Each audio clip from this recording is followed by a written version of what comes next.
प्यारे बच्चों, मैं डॉक्टर स्नेह Sharma SPNKS government PG college Dausa से आज आपको पेपर सेकेंड कार्बनिक रसायन में कार्बनिक यौगिकों की त्रिविम समवायता पढ़ाऊंगी। इस चैप्टर में हमने 5 लेक्चर्स कंप्लीट कर लिए हैं। आज हम छठा लेक्चर पढ़ेंगे, जिसमें हम सापेक्ष एवं निरपेक्ष विन्यास या रिलेटिव एंड एब्सोल्यूट कॉन्फ़िगरेशन के बारे में पढ़ेंगे।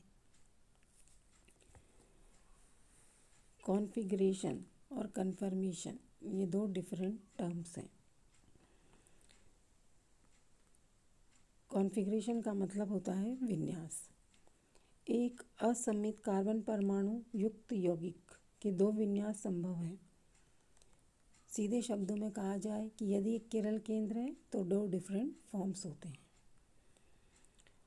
और ये दोनों डिफरेंट जो रूप्स होते हैं ये भिन्न भिन्न प्रकाशिक समवायता प्रदर्शित करते हैं।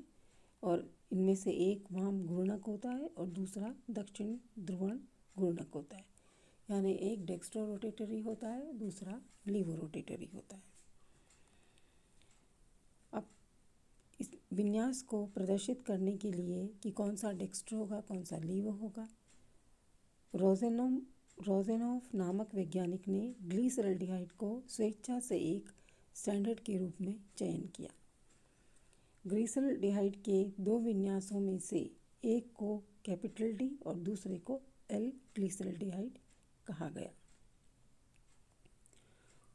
स्वीकृत परंपरा के अनुसार डी ग्लिसरल्डिहाइड में CHO समूह को ऊपर की ओर रखकर हाइड्रोजन परमाणु को बाएं की ओर और OH को दाएं की ओर लिखा गया, और एल ग्लिसरल्डिहाइड में CHO समूह को समान स्थिति पर रखा गया और हाइड्रोजन परमाणु दाईं ओर और OH समूह को बाईं ओर लिखा गया। और इसी स्टैंडर्ड से कॉन्फ़िगरेशन सापेक्ष विन्यास उत्पन्न हुआ। जब किसी प्रकाशिक समवायवियों का विन्यास किसी ज्ञात विन्यास वाले यौगिक के आधार पर निर्धारित किया जाए तो उस विन्यास को सापेक्ष विन्यास कहते हैं।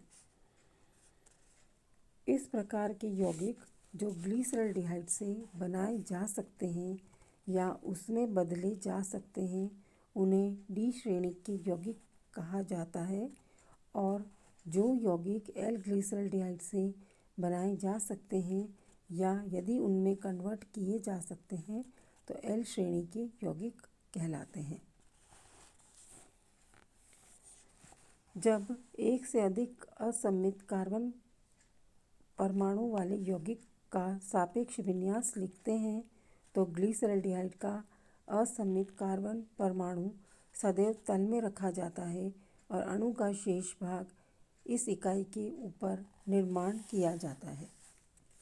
सामने वाले एग्जाम्पल्स में आप देख रहे हैं कि डी ग्लिसरल्डिहाइड को ऑक्सीकृत करने पर प्राप्त डी ग्लिसरिक अम्ल डी श्रेणी का यौगिक होगा। यहाँ पे डी ग्लिसरल्डिहाइड से हमने स्टार्ट किया है, इसका ऑक्सीकरण किया तो किरल कार्बन CHO ग्रुप COH में परिवर्तित हो गया। इसे डी ग्लिसरिक अम्ल कहा गया है। आइसोसिरीन यानी CHO CHOH CH2NH2 है, नाइट्रस अम्ल के साथ मिलकर डी ग्लिसरिक अम्ल ही देता है। इसी प्रकार से D प्लस आइसोसिरीन यानी HNO2 के साथ रिएक्ट करके और HBr की उपस्थिति में 3 ब्रोमो 2 हाइड्रोक्सी प्रोपेनोइक एसिड देता है, जो कि जिंक के साथ अपचयन करने पर COH HOH CH3 लैक्टिक अम्ल देता है। तो डी ग्लिसरल्डिहाइड के ऑक्सीकृत करने पर प्राप्त ग्लिसरिक अम्ल डी श्रेणी का ही प्राप्त होगा। पूर्व लग्न डी और एल यौगिकों के ध्रुवण घूर्णक को दिशा प्रदर्शित नहीं करते, लेकिन ये केवल असममित कार्बन परमाणु का विन्यास प्रदर्शित करते हैं। यौगिकों में ध्रुवण घूर्णक की दिशा को डी या एल से रिप्रेजेंट करने के बाद ब्रैकेट के अंदर प्लस या माइनस लिखकर प्रकट किया जाता है। दक्षिण ध्रुवण गुणकों के लिए प्लस तथा वाम गुणकों के लिए माइनस संकेत प्रयोग में लिया जाता है। यदि किसी अणु में एक से अधिक असममित कार्बन परमाणु उपस्थित हों तो उनके सापेक्ष विन्यास को प्रदर्शित करना कठिन हो जाता है, क्योंकि एक ही असममित कार्बन वाले अणु को डी या एल श्रेणी के साथ संबद्ध किया जा सकता है। अब कैपिटल डी और कैपिटल एल और स्मॉल एल में क्या अंतर होता है, ये क्वेश्चन अक्सर एग्जामिनेशन में पूछा जाता है। डी व एल एक सैद्धांतिक घटना को प्रदर्शित करते हैं, जबकि स्मॉल डी और स्मॉल एल एक प्रायोगिक घटना को प्रदर्शित करते हैं। यानी कैपिटल डी और कैपिटल एक थ्योरेटिकल कॉन्सेप्ट है और स्मॉल डी और स्मॉल एल एक प्रैक्टिकल कॉन्सेप्ट है। किसी यौगिक के नाम से पहले डी और एल अक्षर उस अणु की संरचना के बारे में जानकारी देते हैं, जबकि स्मॉल डी और स्मॉल एल उनकी ऑप्टिकल एक्टिविटी को प्रदर्शित करते हैं। तो ये था सापेक्ष विन्यास या रिलेटिव कॉन्फ़िगरेशन। इसको और अच्छे से हम समझें तो सापेक्ष का कुछ भी नहीं मतलब इसमें आपने क्या किया है कि रोज़नॉफ नाम के वैज्ञानिक ने एक स्टैंडर्ड माना था। एक ग्लिसरॉल्डिहाइड को एक स्टैंडर्ड मान लिया। जैसे हम दर्जन के लिए 12 यूज़ करते हैं, 12 चीज़ हो तो हम डज़न कहते हैं, जोड़ी यानी 2 चीज़ कहते हैं। ऐसे ही हमने ग्लिसरॉल्डिहाइड को स्टैंडर्ड मान लिया।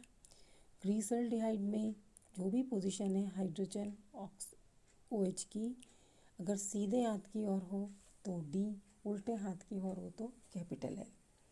तो इस स्टैंडर्ड को विन्यास असाइन कर दिया। विन्यास यानी what is the position of atoms around the carbon. Carbon यानी किरल केंद्र के आसपास क्या पोजीशन है एटमों की। अब डी ग्लिसरॉल्डिहाइड से उत्पन्न जितने भी प्रोडक्ट्स होंगे, कहने का मतलब क्या कर रहे हैं हम लोग, डी ग्लिसरॉल्डिहाइड को ए में बदल रहे हैं, बी में बदल रहे हैं, सी में बदल रहे हैं या डी में बदल रहे हैं। D glyceraldehyde A B C D में कब बदला जाएगा, जब उसके जो भी क्रियात्मक समूह ग्रुप उपस्थित है उनमें चेंज होगा। लेक्चर से मैंने बताया हुआ है आपको ग्लिसरॉल्डिहाइड, ग्लिसरिक एसिड, आइसोसेरीन वाला एग्जाम्पल। इससे प्राप्त जितने भी प्रोडक्ट्स होंगे सबको डी विन्यास दिया जाएगा। यदि एल ग्लिसरॉल्डिहाइड होता तो इससे प्राप्त जितने भी आपके प्रोडक्ट्स होते सबको एल विन्यास दिया जाता। तो डी और एल एक थ्योरेटिकल कॉन्सेप्ट है। स्मॉल डी और स्मॉल एल जब हम फर्स्ट लेक्चर में मैंने आपको बताया था पोलरीमीटर में पदार्थ को रखते हैं और सीधे हाथ की और लाइट को घुमा देता है तो हम उसको डेक्स्ट्रोरोटेटरी कहते हैं।